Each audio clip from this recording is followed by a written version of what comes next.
North Korea's arsenal of weapons is growing. But do you know how powerful these missiles are, how far they could go, and what these symbols at military parades mean? We decoded the country's weapons to find out what they're capable of and how dangerous they could be. The Hwasong-16 is the country's latest intercontinental ballistic missile, which is a type of missile designed primarily to carry nuclear weapons. Hwasong is the Korean word for Mars. Experts point out that this one could carry multiple nuclear warheads, making interceptions much harder. It rolled out on an 11-axle launch vehicle during a parade in the middle of the global pandemic, and at an estimated 85 feet long and 9 feet in diameter, it's believed to be one of the largest mobile missiles in the world. Its approximate range of up to 8,000 miles means it could reach anywhere in the continental US, which is only about 6,000 miles away. But there's a chance the Hwasong-16 isn't even ready yet. They will display weapon systems before they've tested them. Bruce Bechtel is a professor and former intelligence officer who's written several books on North Korea. And then we just never know until they do test it if that weapon system is any good or not. All we're doing is guessing. The biggest missile North Korea has tested is the Hwasong-15, which is slightly shorter and narrower than the 16 and thought to have only a single warhead. During its launch, the missile reached an altitude 11 times higher than the International Space Station before landing in Japanese waters. That means on a flatter trajectory, it's capable of hitting anywhere in the US as well. Hwasong-15s were on display at the October parade too. The event began at an unusual time, midnight, and celebrated the 75th anniversary of the country's Workers' Party, symbolized by a hammer, brush, and sickle. The hammer represents industrial workers, the brush, intellectuals, and the sickle, farmers. Independent journalists didn't have access to cover the parade. The country's government distributed all the footage. Pyongyang was lit up like a Christmas tree for that parade because they ran it at night, and that's unusual. So I think they did that for the effect. They wanted the West to see the weapons that they had. That night, North Korea also unveiled a submarine-launched ballistic missile called the Pukuksong-4. These types of missiles can carry nuclear warheads and fire vertically from underwater. Pukuksong is Korean for Polaris, or the North Star. It's suspected to be for the enormous new submarine the country is preparing to roll out. Currently, the North Koreans have one submarine that's capable of launching these Pukuksong missiles. It can carry one missile. The new sub that they're building right now supposedly can carry 3 of those Pukuksong missiles. The Pukuksong-4 hasn't been tested yet, unlike its other iterations, the Pukuksong 1, 2, and 3. 1 has a range of about 745 miles, which is more than the distance between North Korea and Japan. 2 is a land-based variant of it, and 3 has a range of over 1,000 miles. Experts think the Pukuksong-4 has an even greater reach than that, though they say what matters isn't necessarily how far the missile goes, but rather how far the submarine goes, and if it can get close enough to US territory. Everybody says that they can't really affect us because our anti-submarine warfare is so good.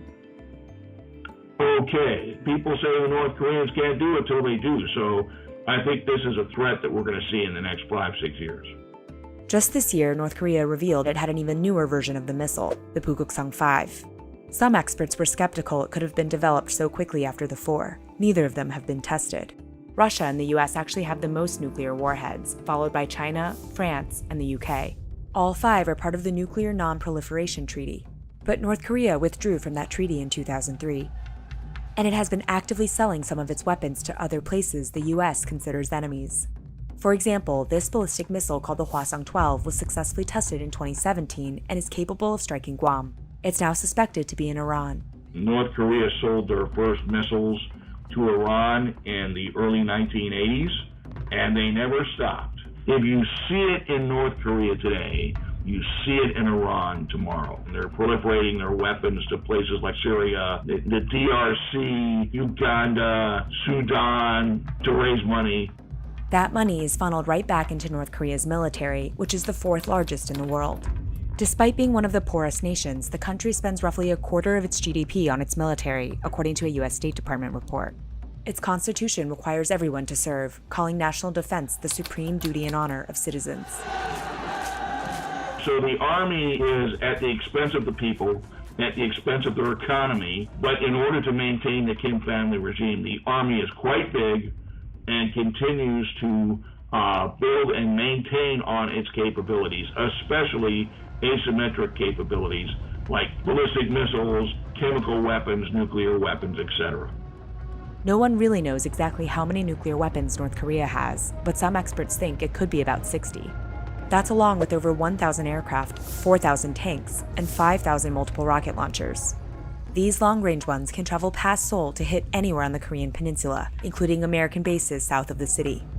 Recent versions have even been equipped with GPS to help with precision. But there's a lot about North Korea's multiple rocket launchers that we don't know. When are they going to deploy them? Where are they going to deploy them? What's their mission? Is it just a terror mission where they attack, South Korean cities? Or are they going to attack specific nodes like airfields and training centers and military headquarters, etc.? For experts, questions like that linger over the fanfare and patriotism of North Korea's military parades. This float reads, "My country is the best." And here, the figures of former Presidents Kim Il-sung and Kim Jong-il rise above a crowd of men marching with the national flag. Military parades are generally held every 5 or 10 years, as well as on important occasions. But under Kim Jong-un's rule, they've taken place every year or two. At this one, planes shoot off fireworks that spell out 70 in honor of the country's 70th anniversary of its founding. The weapons showcased at these events create an element of fear, which gives North Korea global leverage, whether legitimate or not. Experts note that what's on display is likely handpicked to give off the impression of strength and modernization, and that it doesn't actually reflect the country's true military capabilities. But the message of these parades is clear. They remind the world that North Korea is still relevant, and that it isn't stopping with its nuclear ambitions. I would say they are currently the most concerning, imminent threat.